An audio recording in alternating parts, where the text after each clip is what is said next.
अॼु ही उठनि जो वॻु हिते चरहि सांगी आयो आहे। सिंध में पाणी जी खोट जे नतीजे में ज़राइत खे जिते कापारी दॿो आहे उते माल जे चरहि जा पिण मामला पैदा थी विया आहिनि। हाणे माल जी जूह जेकी आहे, ख़ासि करे जेको ओठो वॻु आहे हुनजो चरो ख़तमु थी वियो आहे। हिन उठनि जे वॻ सां गॾु हिते उन उठ धराड़ मौजूदु आहे जेको उठ चारे थो, उहो उनजो नालो आहे जराड़ रेबारी। त जराड़ रेबारी खां असीं पुछंदासीं, जराड़ तव्हां किथे जा आहियो? तलार जा। हिन वक़्तु हिते असांजे इलाइक़े में उठ चरण हीअं घणनि ॾींहंनि खां पोइ आया आहिनि।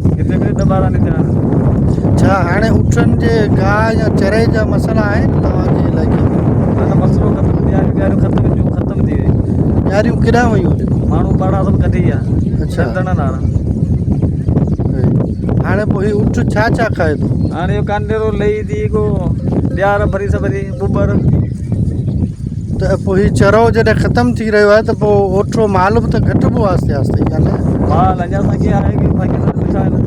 पर जॾहिं हीउ चरो या गाह ख़तमु थींदो त पोइ माण्हू माल ख़तमु थींदो, माल घटि रखंदा न माण्हू। रखंदा जे माल जे चारण जे लाइ अव्हांखे किथे किथे वञिणो पए थो?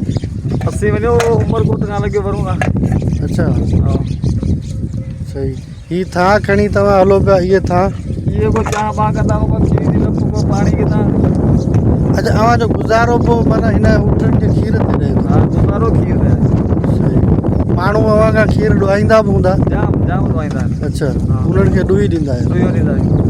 अच्छा, इहे चवंदा आहिनि त उठ जे खीर जो विलोड़ो न कबो आहे, इहा ॻाल्हि कीअं आहे? विलोड़ो कोन कबो आहे। उहो छो? बसि रब जे तरफ़ां ई आहे, मने थियल आहे। हा, मञे थियल। अच्छा, त छा थींदो? बसि उठ जे लाइ मरी रहंदो। अच्छा, बाक़ी विलोड़े लस्सी कोन कबी हिनजी? लस्सी कोन थींदी कोन। बाक़ी छा कबो? खटाइण थींदो। बाक़ी चांहि में इस्तेमालु करे सघिजे थो, खाई सघिजे थो। हा। त दोस्तो, हीअ तव्हां जराड़ रेबारी जो तव्हां ॻाल्हियूं ॿुधियूं। रेबाड़ी जेको कबीलो आहे उहो मारवी जो कबीलो आहे, पवार। ऐं मारी जेका हुई उहा रेबारन हुई। हीअ मारवी जो माइट आहे ऐं उनजे करे हिन जो मूं वीडियो बयानु रिकॉर्ड कयो आहे। ऐं हीअ अॼु बि धनार पवार माण्हू जेके आहिनि पंहिंजे माल जे सांग हीअ जेको सो झंगल ताड़ींदा वतन, सिंध जे बरनि बहिरनि में हलंदा वतन। ज़रूरत हिन ॻाल्हि जी आहे त असां सिंधी माण्हू पंहिंजी जेकी जदोजहद सिंधू दरिया जे बका वारी जदोजहद आहे उन सां जुड़ूं, पंहिंजो दरिया बचायूं त असांजूं हीअ ज़राई आबादियूं, माल ऐं असांजूं ज़िंदगियूं ऐं सिंध जो वजूद बची सघे थो।